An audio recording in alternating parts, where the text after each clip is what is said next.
it's on. This interview is being held on October 14th, 2019 in Euless, Texas. I am Penny Galt, and I am a member of the Mary Isham Keith Chapter, National Society of the Daughters of the American Revolution. I will be interviewing Billy Byers, a veteran of World War II. Also in attendance is Sonia Starnes, who will be transcribing. Okay, Billy, let's start with just a little bit of biographical information. Where were you born?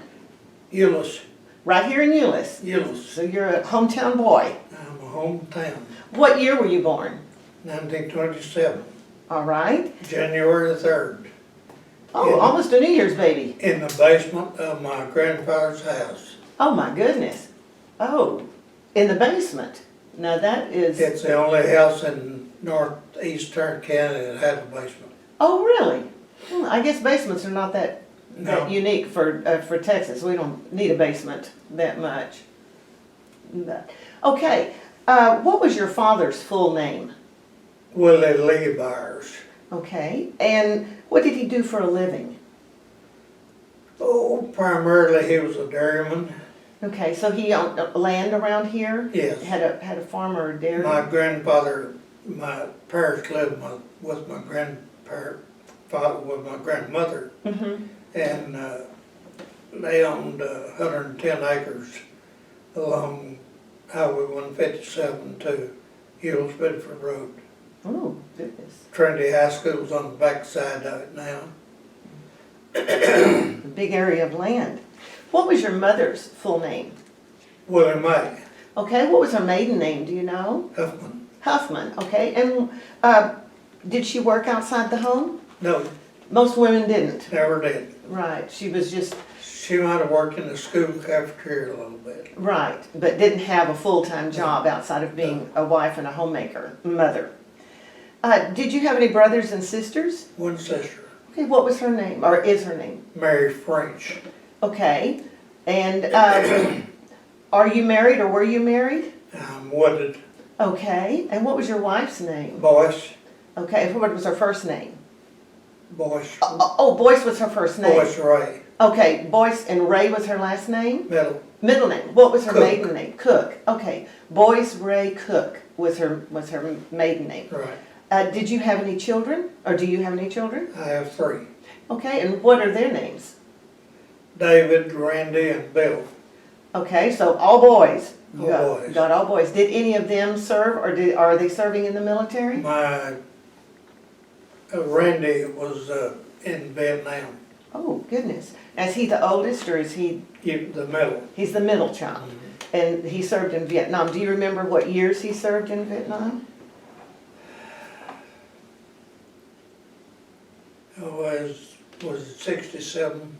Okay. I think it's Okay. 66, 67. Now that's somewhere- right when it was. Somewhere along in It there. was going hot and heavy. It was at hot that and time. heavy. Yes. And he was in the middle of all, he was crew chief on the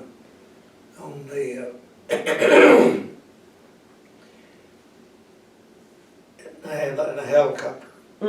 Okay. Oh, that was a dangerous assignment. Well, it was, and we got a letter, he was up for, he and 3 more guys were up for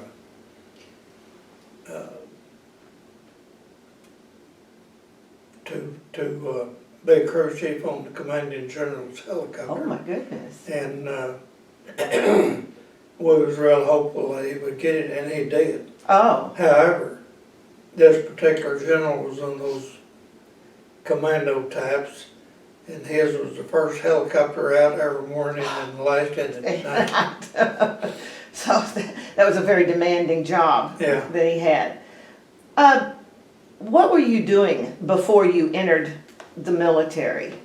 Because I noticed you went in 1944?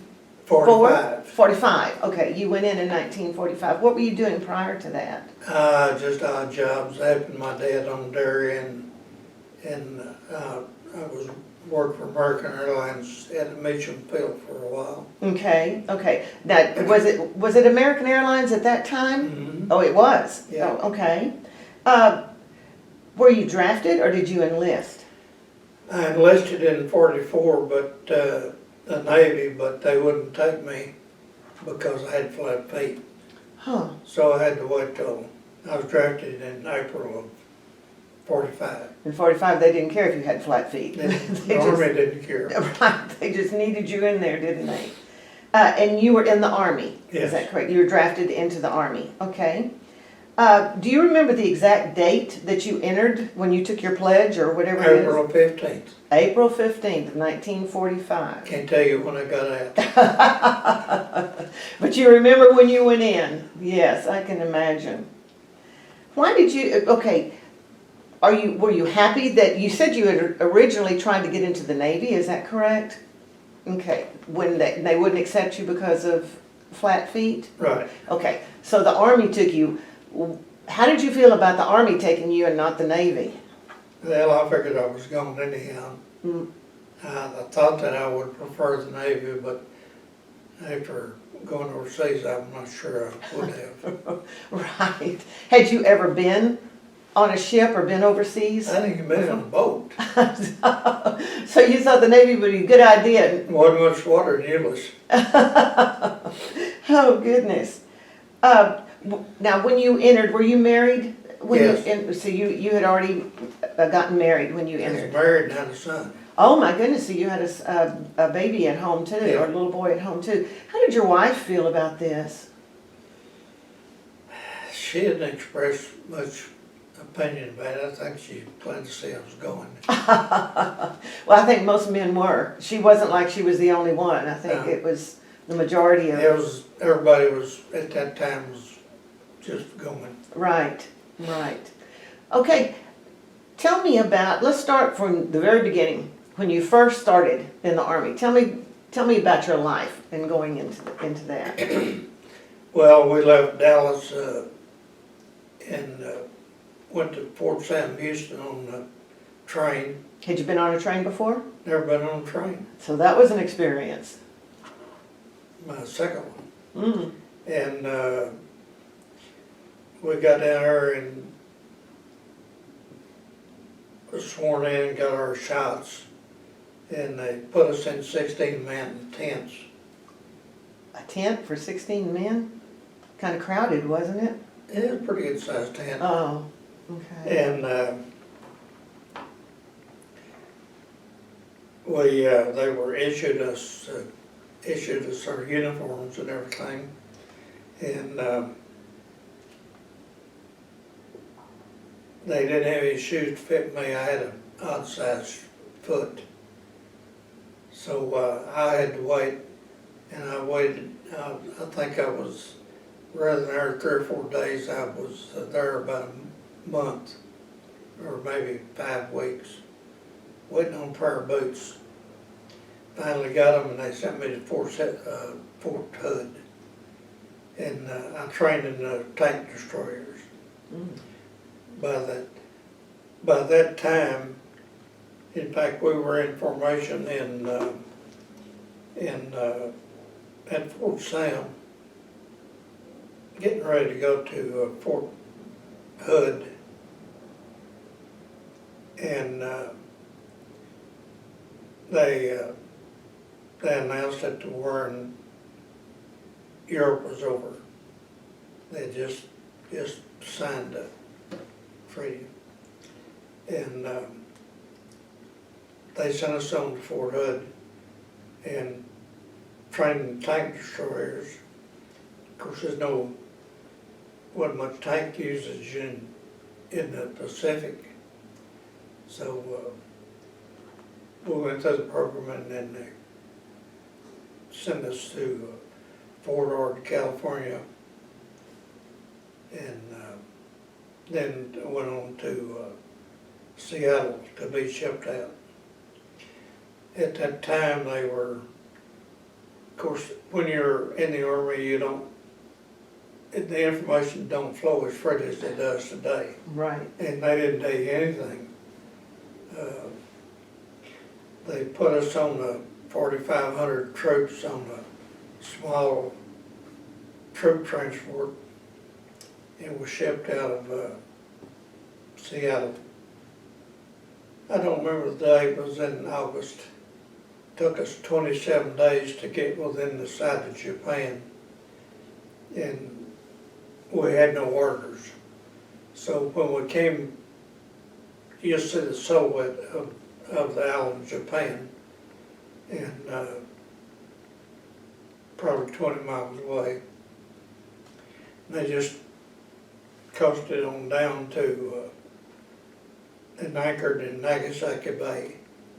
And that was about 10 days after the atomic bomb. The one on Nagasaki or the one Hiroshima? Nagasaki. Nagasaki? The second one. Okay. And we was there for 3 days, and we were about a quarter mile offshore, and there was nothing, just nothing. Of course, it happened while both of them happened while took us 27 days to get across. Let's talk about that for just a little bit, and then we'll get on Okay. after you got there. What was that trip like? You said you'd never been on a boat.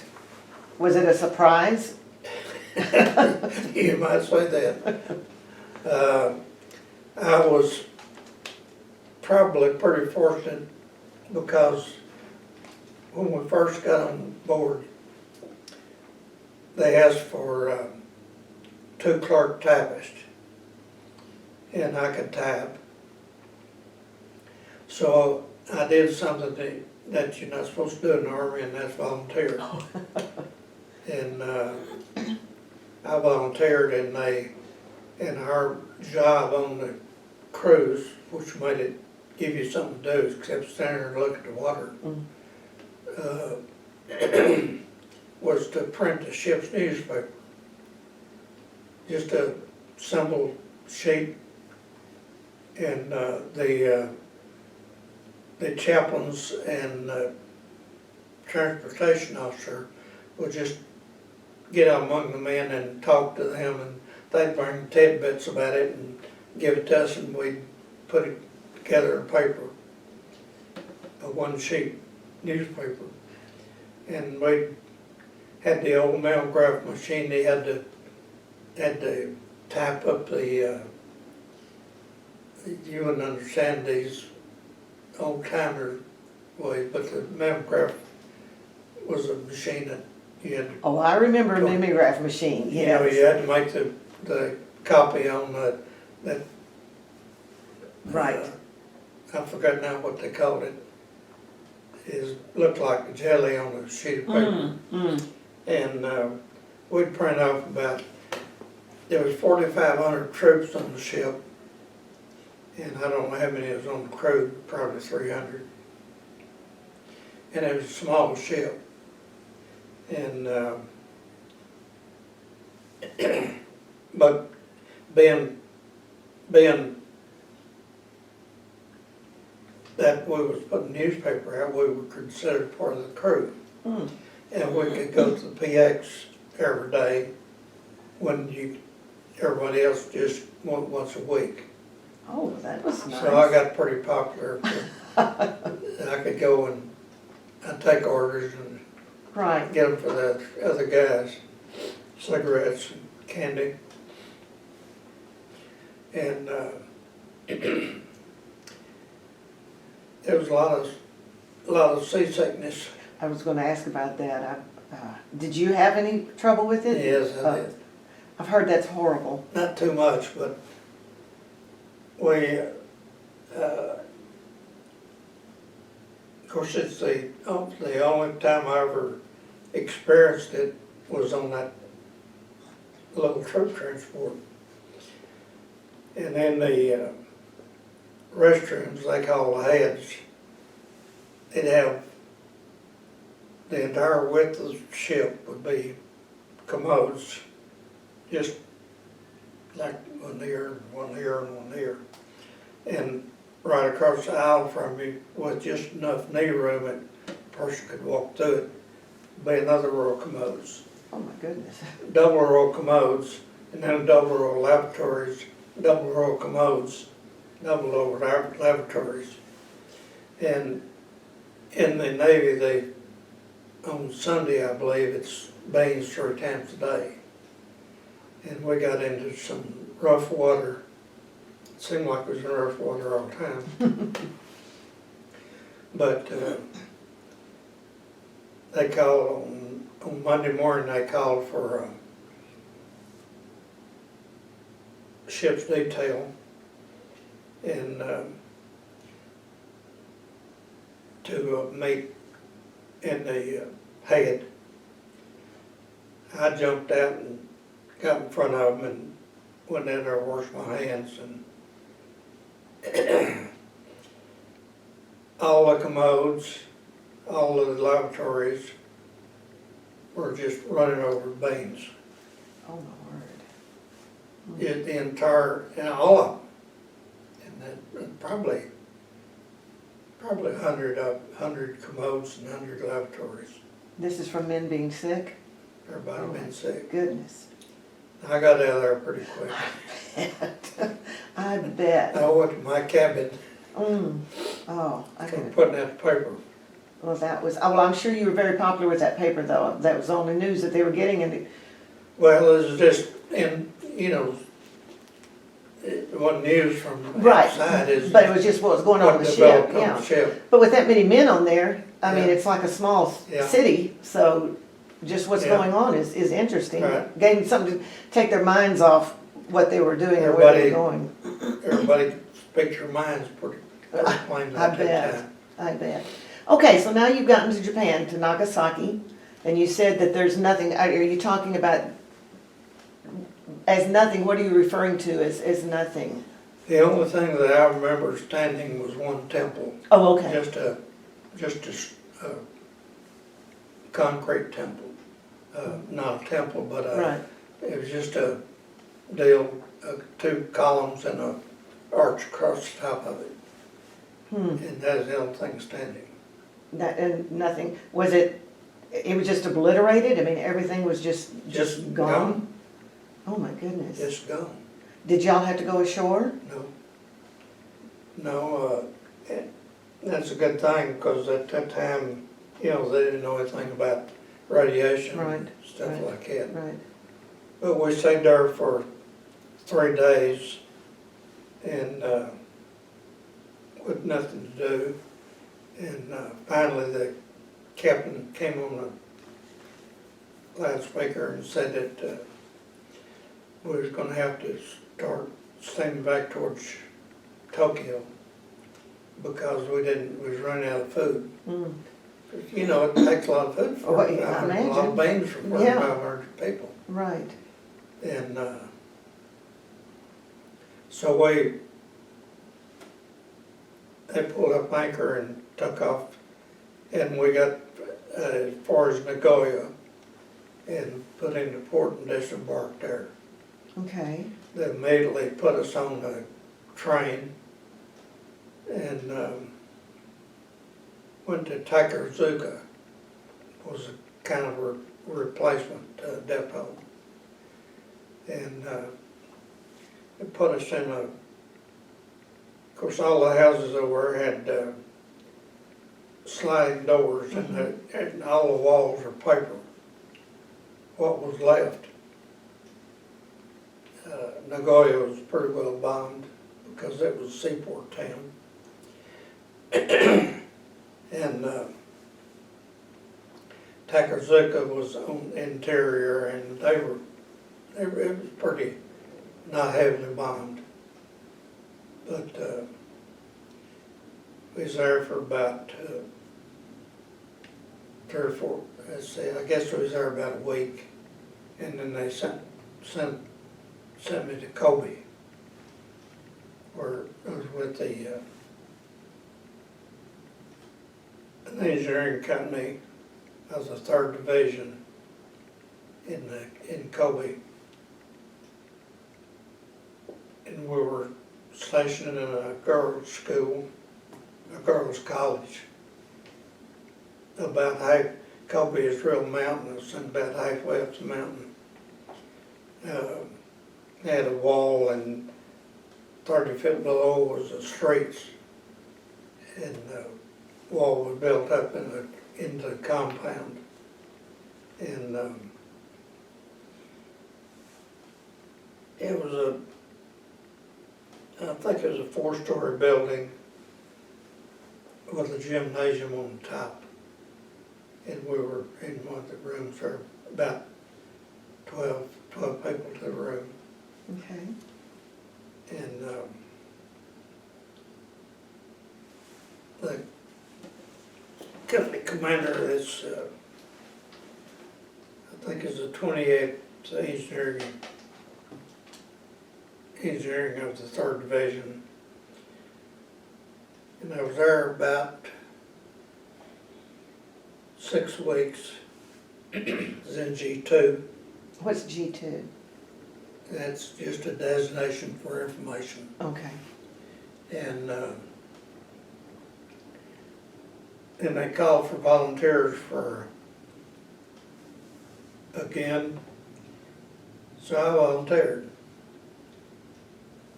And they sent us to Nagoya, we went to Nagoya, now it was in Kobe, they sent us to Kyoto. And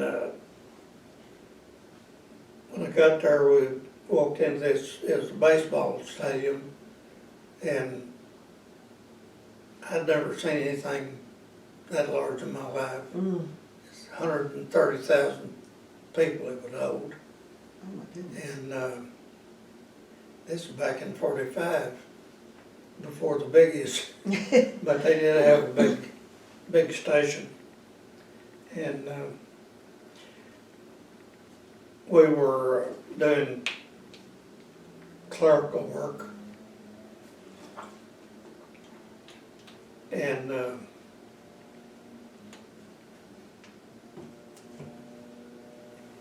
they were bringing, by this time, of course the war was over, and they determined that the best way to keep soldiers busy was an athletic program. So they brought coaches in for football, basketball, boxing, all the sports. And they brought them in from all the big universities. I know the football coach was from the University of Arkansas, and the basketball coaches from the East. And then they started sending designated people from each of the units all the way down through the islands in the South Pacific. In fact, all the way to Australia. Oh, really? They'd bring them in there to teach them how to coach. And then they'd go back to their respective companies and build up a team of football or basketball or baseball, whatever the sport was, and boxing. And then they'd have competition throughout the Pacific area. And it was a good program. It got people doing things that they shouldn't be doing instead of what they shouldn't be doing. Right. Well, it occupied them because Yeah. they're just waiting to go home and. Yeah. And all the, of course, when we got to Takazuka,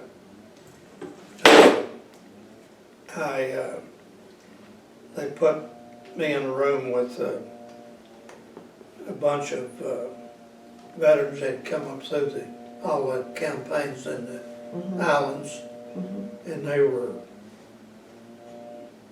in one respect, resented me Because, yeah, okay. for not being there, Right. and another, they were glad to see me because I meant they could go home. Right, right. It was a kind of good news, bad news deal. But they were not very friendly. Well, I heard that when they came back, so many of the veterans, they called it shell shock, what we call PTSD now. Yeah. And so many of them suffered mentally so much coming back. Years and years. Right. And so I'm sure there was a lot of, that they had to deal with. Well, yeah, when somebody's trying to kill you and you have to kill back. Exactly. It's working. Right. Okay, so you were there and you're stationed and they brought in the coaches and got the athletic programs going. How long did that go on? How? I think I was at Kiel about 6 weeks. Okay. Is real good duty. In the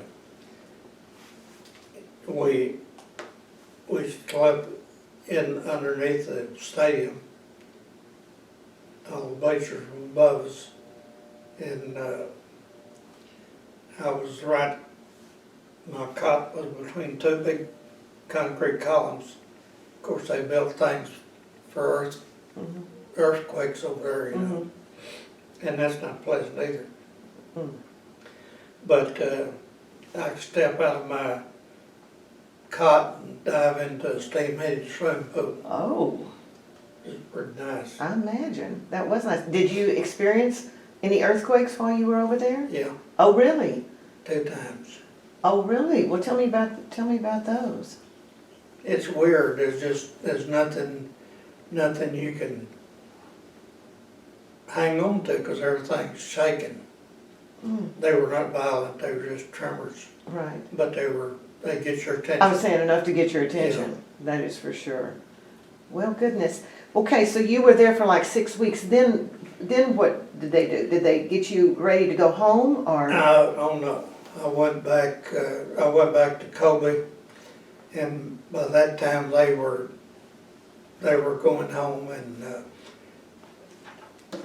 I went back to G2, and they told us to go through the files, and here I am, 18 years old, and they said go through the files, and if you see something important, we'll save it and store it. If it's not, throw it away. What does an 18-year-old know about what's important and not important? And the only thing important we found was the requisition forms for beer and alcohol. And but we stayed there and turned all of the had to take all the their motor pool was in a big long pier on the piers, big warehouse on the piers, and there's an enormous motor pool. We turned all the vehicles back in, and I was sent to Yokohama to 6th Army headquarters, where I was a clerk typist,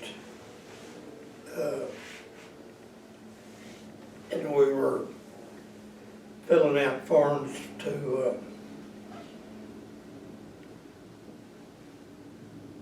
when the Army went in there, they started confiscating all of the war material, rifles, everything that related to the war, binoculars, cameras, and sabers. In fact, I've got a saber over there that I brought home in the museum here. But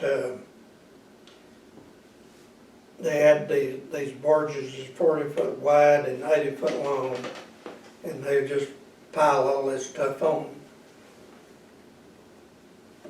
Some heavy stuff, but most of it was individual pieces. And take it 30 miles out and dump it in the ocean. Oh, really?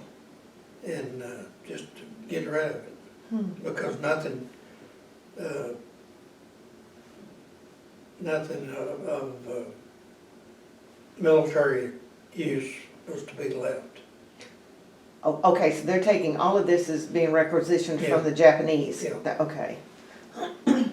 Yeah, when they surrendered, they did. Right.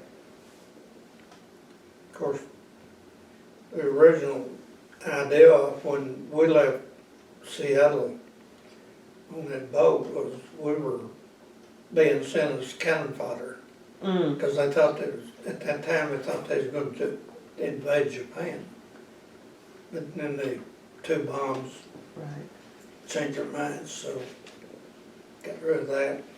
So I bet there was a lot of anxiety going over, not knowing what, and just Oh, yeah. thinking you were getting sent into, You didn't know Right. what the deal was. right. That would be very hard. Okay, so when you got to, now where was it, when you started requisitioning all the military gear? Yokohama, I was okay. in the Sixth Army headquarters, and we were stationed in Yokohama at the silk mill. Okay, Silk mill, the only way I could describe it was about like Leonard Brothers was. It covered big area. about two city blocks. Mm, And Leonard's was the closest, biggest thing I'd ever seen. right, In Euless, we go to Fort Worth, right. but it was a building similar to that, about 4 stories tall. And we were lodged there also. Okay. Was that your final, your last assignment before Yes. you were sent, back? I was there about 6 or 8 months probably. Okay, okay. And so then they put you on transport to come home. Tell me about, how did they determine who came home when? By length of service, Okay, and that's the only way I knew that they determined it. right. And of course, I was there a very short time. So you were you were towards the end of who got sent Well, back? it was still, a lot of people were after I left. Mm, yeah. Okay, so you came back and I assume sailed back on a ship. It was a better trip than coming back than it was going. It was, okay, so you A whole didn't, lot bigger ship, number one. Number two, the ocean was kind, and we had good weather. well, that's good. Did you come into New York or did you come into? San Francisco. San Francisco, right. And the Golden Gate. I bet that was a pretty sight Yeah, it was. as you came in. Okay, so you came back and it's not dismissed, but you were, Yeah, they put us on a train and sent us back to Fort Sam Houston, okay. and I was discharged there. Discharged, yes, okay. So you were discharged in Houston, and this was in 1946? Fort Sam Houston, in Fort- San Antonio. Oh, Fort Sam Houston in San Antonio. Okay, so, and this was in 1946, right? And your wife was still, and little boy were still here in In Euless? Okay, so it's not like it is today where you just jump in the car and shoot on down, so No. did you have to, how did you get home? I mean, did she Well, come get you, or? Rode a train back to Dallas and caught a bus in Dallas, came home. Did she know, was she, I mean, because the telephones, it's not like you can No. pick up and call and say, No, you didn't have a cell phone. right, so was she Didn't expecting? even have a telephone. Well, was she expecting you at the time that you came, or? No.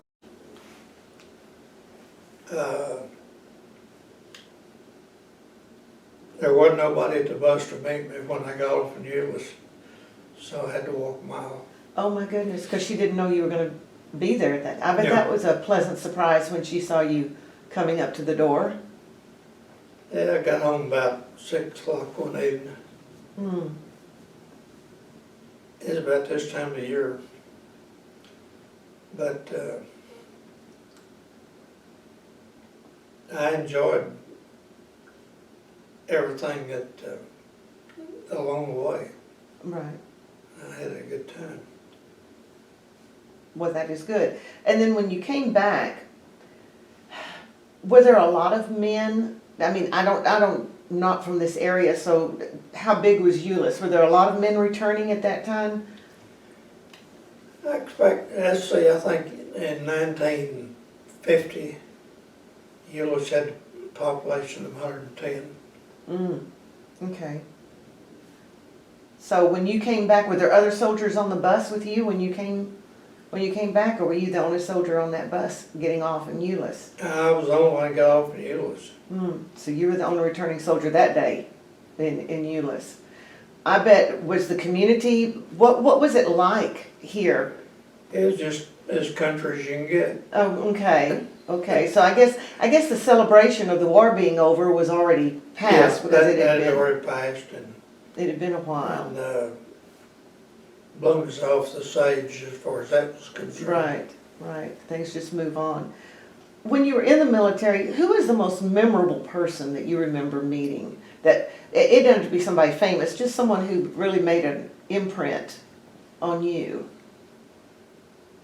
Well, I made a lot of good friends while I was there, and I remember some of their names and some of them I don't. Right. But I was with a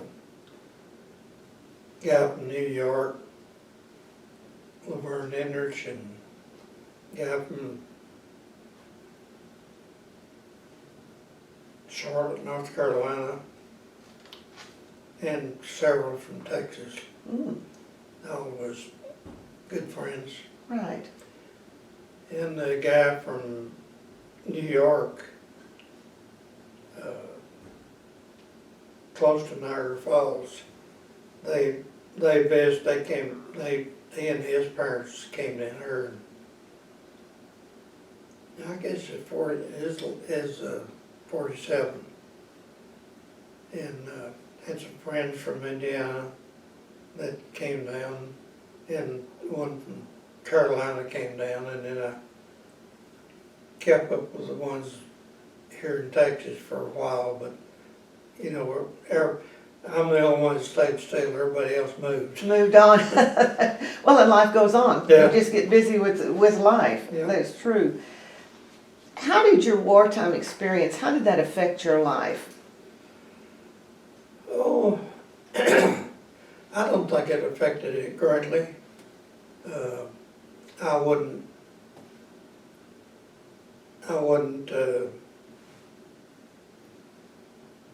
do any different if I had it to do over again. It was an enlightening experience and satisfying. I'm not good with words, so. Right. But it was, if I had it to do over, I'd do it You again, do it again. gladly. What were some things that the military service taught you, that you learned? Just stand up and shut up. I guess discipline is a big thing Yeah, with that when you're dealing you with have to get up a little earlier than I do now. just a little. Oh. How do you feel about, and I don't want to get political on this, but about the way the United States, where we are right now, militarily? Well, I think it's important to have a strong military, always, Right. because we got people that don't think like we do, and I'm certainly not political, but I think it's pretty good shape. Right. Is there something that, because of people that will be looking at this interview and future dates, perhaps your grandchildren, your great-grandchildren, or just people that look at the interview just that may not even know you, is there something that you would like to say, just to leave a thought or a... Oh, not really. I think that everybody ought to serve when they get out of high school. I think it's nothing but a year just to teach them what they don't get in high school or at home. Right. Because not a lot of them are not being taught anything now. Well, the military will certainly teach you a thing or two. Yeah. That is for sure. Is there anything that we haven't discussed that you would like to discuss? No, not that I recall. I'm just I appreciate your efforts. Y'all do a good job. No, we appreciate you and your service. And in a sign of appreciation, the Library of Congress, who we are working with, has the program, the Veterans History Project, which is your interview will be a part of. And they have created these buttons, which I would like to give you. It has a pin on the back. And only veterans who have given their oral interviews get these buttons. And so I would like for you to have one to keep. And then I have a certificate here in appreciation from Mary Isham Keith, in appreciation of you giving your interview to us today. Well, thank you. Well, you're just welcome. And then I have a bookmark that has my information on the back. If you have any friends or know of any veterans that might be interested in giving their interviews, can contact me and I'd be happy to set it up. Veterans of any war? Any. They just can't be on active duty. They can't be Okay. active duty right now. But yes, certainly, any. And again, Billy, want to thank you for agreeing to do this interview and appreciate you being willing to stand up and guard the United States against her Well, enemies. There's so many more deserving than what I did. Everyone has a story and everyone Yeah. is deserving. I mean, you know, it takes a lot of moving parts Yeah, to make a nation Yeah. run. And you were part of that. it do that. Right, and you were willing to do that. And thank you again very much. Thank you, I appreciate it. It's been my pleasure. Good.